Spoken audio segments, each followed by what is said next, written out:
On the 20th of February 2024, the budget session of the Meghalaya Legislative Assembly addressed motions concerning small-scale sand and stone miners and border area disputes. Discussions during the short-duration discussion focused on the current status of the Jal Jeevan Mission, while concerns regarding overloaded trucks at Umrynjah Bridge were raised during the call attention session. Additionally, members highlighted the importance of protecting the ownership of Lakadong Turmeric during the zero-hour notice. During the past few months, as we have witnessed, repair and renovation of the main Umrynjah Bridge is being carried out, and this led to the increase in vehicular movement from Umrynjah passing through Maran Maukar, Umrynjah, Mau Sekhnam, Nongkolo till Mautawar. And this has caused annoyance to the people living in these villages. And it is understood also that the built-up girder or the Bok bridge can withstand the load of up to 9 tons, as usually seen in the signboards which are displayed in almost all semi-permanent bridges. The Bok bridge at Umrynjah is very old bridge and which has probably been designed for the above load of 9 tons only. Hence, plying of heavy vehicle traffic on the bridge may affect the overall structure, and unfortunately, it may also collapse.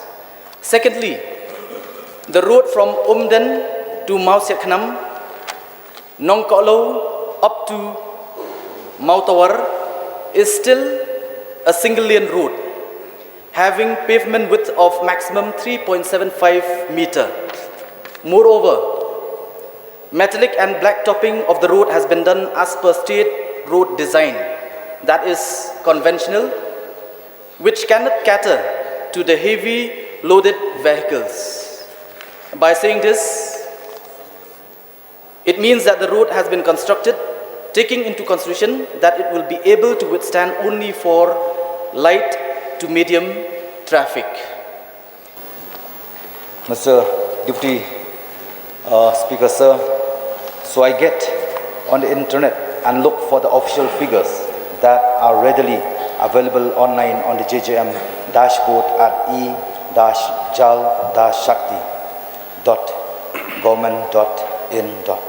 This is the website created by the Jal Shakti Ministry of the Central Government for monitoring of JJM progress in the states. Now, who uploads the data for the state of Meghalaya and who is responsible for the authenticity of that data? We will come to know a little later from the PHE Minister, and I request if the Honorable Minister can kindly explain during reply.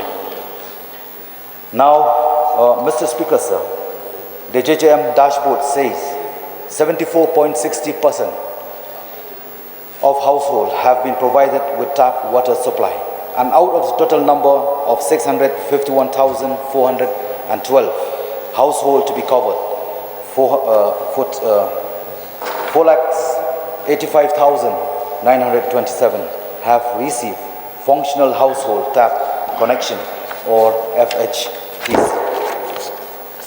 The assembly constituency that I represent is under the Greater Shillong Water Supply Scheme, and so I admit that I do not have hands-on knowledge in the nitty-gritty of going JJM works relating to water sources, laying of pipes, gravity tanks, and distribution to household. However, being an elected representative who has a responsibility to meet people here, there, and everywhere, I cannot help but notice what I see with my own eyes and hear what people are talking about. Whether government can accept it or not, this is the ground reality. Either GI pipes are still being laid but have not reached household, or pipe connection has reached the edge of the residential compound but has not reached the household, or pipe connection is in reach of household but there is no tap, and in almost all households definitely there is no water supply yet. Yes, everywhere we go, we do see laborers at work digging up earth and laying GI pipes to be submerged. But there are also instances we hear where PVC pipes are being used in JJM works.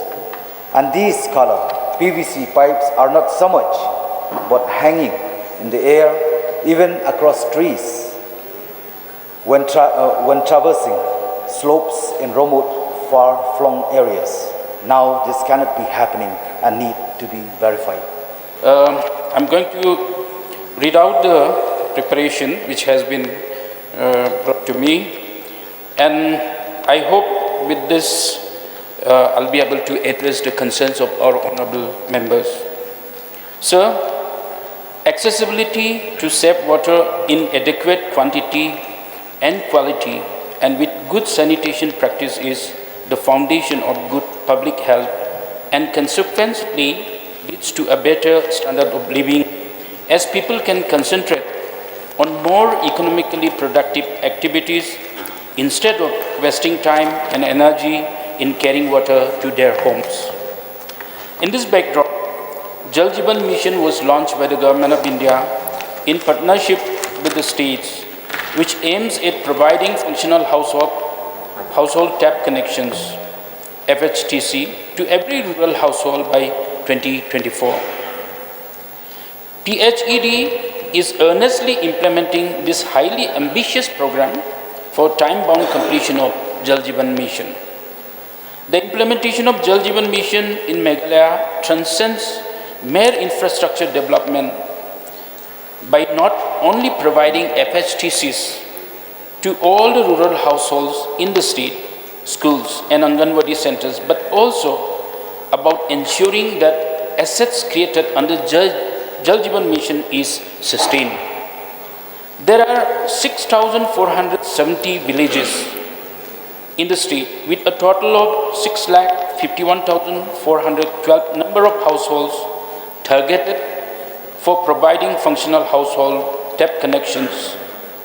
The department has achieved significant milestones by providing functional household tap connections, FHTCs, to 100% households in 3,156 number of villages, and out of which 2,012 number of villages has been reported as Har Ghar Jal.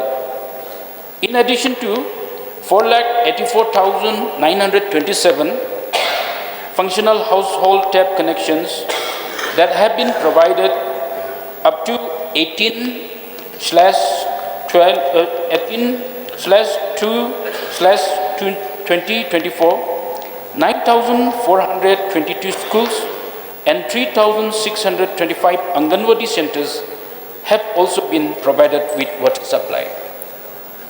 Funding pattern under Jal Jeevan Mission for northeastern states like Meghalaya is 90:10, where 90% of the cost of the projects/schemes is borne by the center and 10% is borne by the state. In addition, the beneficiaries are required to contribute 5% of the in-village infrastructure cost in cash/kind/labor. The state plan outlay under rural water supply sector is being utilized for meeting the state share of Jal Jeevan Mission.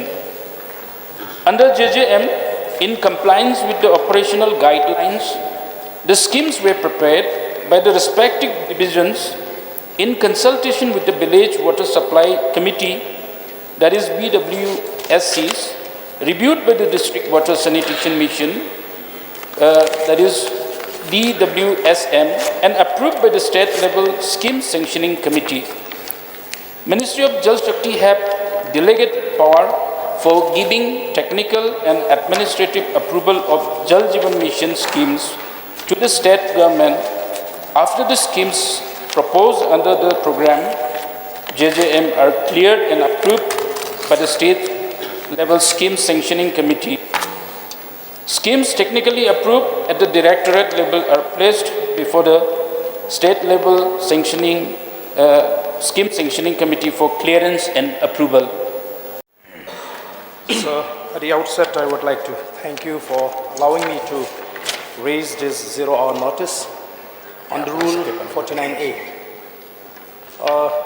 Sir, it was on 19th of January this year that I attended a program of the village organization for the SHG Meet Come Exhibition program at the Safai village.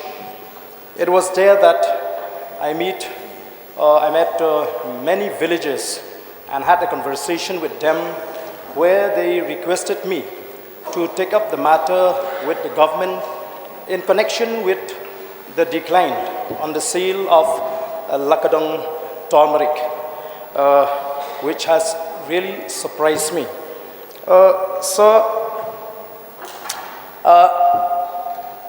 They told me that the reason is because other people from other states have planted Lakadong Turmeric by taking the rhizomes from here and sell the produce by using the name of Lakadong Turmeric. So this has diluted the quality of original Lakadong Turmeric, and since their soils cannot yield the same quality of turmeric, because soil is one of the most important factor that largely contributed to the quality of Lakadong turmeric. It has also created a confusion among the consumers to differentiate between the original Lakadong turmeric with this counterfeit Lakadong turmeric uses the name of Lakadong Turmeric. So, sir, to you, I would strongly urge the minister in charge to take up this matter seriously and to do whatever way possible to protect the right of the original Lakadong Turmeric growers. And in case this turmeric has not been patented, the government may perhaps facilitate the same so that no other than the original Lakadong growers can use the name of Lakadong Turmeric. With this submission, sir, I resume my seat. Minister in charge to reply, please. Honorable Speaker, sir, I am grateful and thankful to the Honorable Member of Nongkrem for having raised this important matter. So Meghalaya Lakadong Turmeric is one of the finest varieties of turmeric in the world and is grown exclusively in Jaintia Hills region with significant involvement of women farmers and entrepreneurs in its cultivation and processing.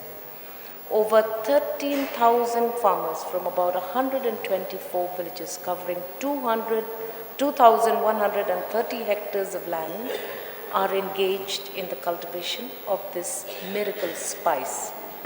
Lakadong turmeric is considered to be one of the world's best variety of turmeric, with curcumin content up to 12%, outshining other turmeric varieties, which typically contain only 2 to 3% of curcumin. This high curcumin content enhances the health aiding and culinary attributes of Lakadong turmeric, making it highly sought after in national and global markets, especially in the post-COVID era. The high curcumin content is a result of the favorable soil and climatic conditions of the region surrounding the villages and the tender care given to the crop by the farmers. Despite the immense potential, farmers face multiple challenges in terms of unavailability of planting material, inadequate infrastructure, presence of multiple intermediaries, and limited access to finance. All these led to low price realization for the farmers. To bring about positive changes in the value chain of Lakadong turmeric, the government of Meghalaya launched the mission Lakadong for a holistic value chain development. The mission supported farmers through capacity building, technology adoption, and access to remunerative markets. The intervention enabled a sustainable transition towards a more equitable and remunerative income generation option for the turmeric farmers of the state. These interventions helped the Lakadong turmeric to stand out and garner much attention from all fronts, leading to high demand from both national and global markets. Taking advantage of the default organic nature of the crop and its high curcumin content, a number of market players have been making inroads into the villages of Jayanti Hills to source the Lakadong turmeric. However, this has led to a concerning trend of mislabeling and marketing the turmeric products from other regions and states as Lakadong turmeric.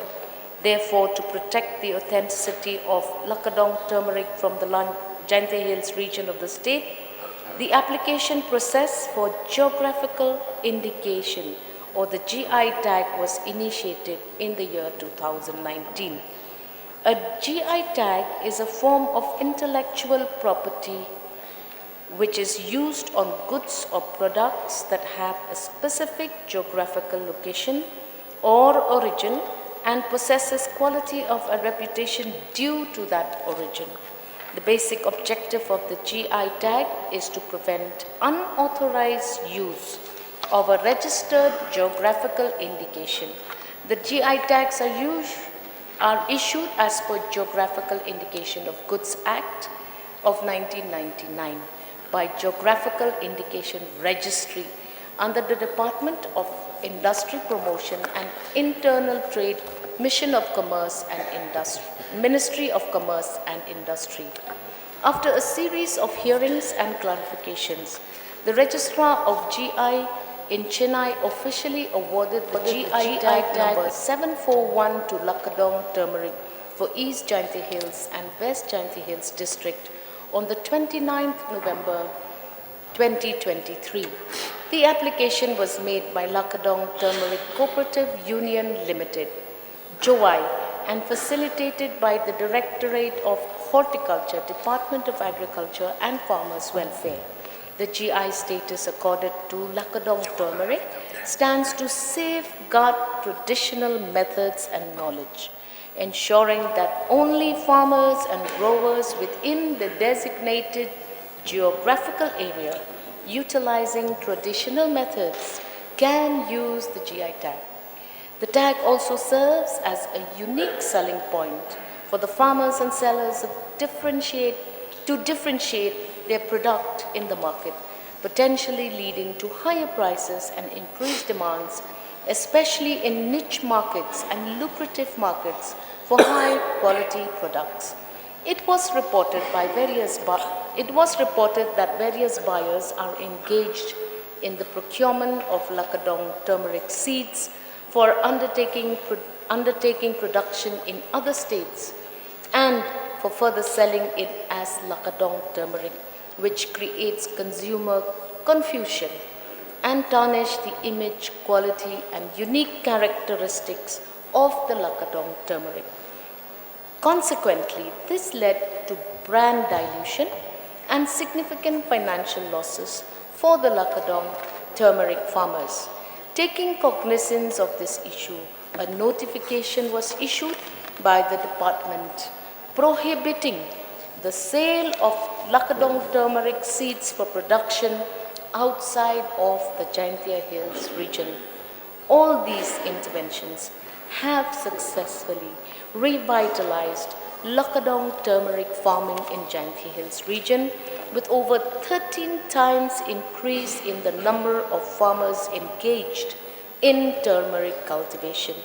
The focused initiatives are in line with the vision of doubling farmers' income and enabling the Lakadong turmeric farmers to command remunerative prices. Therefore, there is a need to protect the ownership of Lakadong turmeric and benefits the farmers, for which the government has taken the best possible steps. Government of Meghalaya is committed to promoting and marketing the quality produce from the state of Meghalaya and intends to continue pursuing GI tags for various products. This will enable the state to bring out the unique offerings on the global stage while also increasing farmer incomes and stimulating the local economy. I trust that this clarification satisfies the Honourable Member, and I assure that whenever we receive any formal concerns, we will take it up and we will ensure that we protect this indigenous variety of Lakadong from the state of Meghalaya.